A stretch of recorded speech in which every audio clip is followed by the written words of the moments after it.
தமிழர் பண்பாட்டு ஜல்லிக்கட்டு பேரவை சார்பில் கோவை செட்டிப்பாளையத்தில் ஜல்லிக்கட்டு போட்டி நடைபெற்று வருகிறது. கூடுதல் தகவல்களை தருகிறார் எமது செய்தியாளர் ரவீந்திரன். ரவீந்திரன், வணக்கம். விவரங்கள் என்ன? கோவை செட்டிப்பாளையம் பைபாஸ் சாலையில் தமிழர் பண்பாட்டு ஜல்லிக்கட்டு பேரவை மற்றும் கோவை மாவட்ட நிர்வாகம் இணைந்து நடத்தும் இந்த போட்டியில் 800 காளைகள் அவிழ்த்து திட்டமிடப்பட்டுள்ளது. மேலும் 500 மாடுபிடி வீரர்கள் பதிவு செய்துள்ளனர். இந்த போட்டியை மின்சாரத்துறை அமைச்சர் செந்தில் பாலாஜி கொடியசைத்து தொடங்கி வைத்துள்ளார்.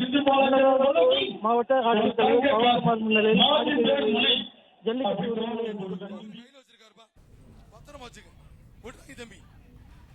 தகவல்களுக்கு நன்றி ரவீந்திரன். மாடு வெற்றி பெற்றது தம்பி. மாடு வருதா வீரர்களே, எச்சரிக்கை எச்சரிக்கை.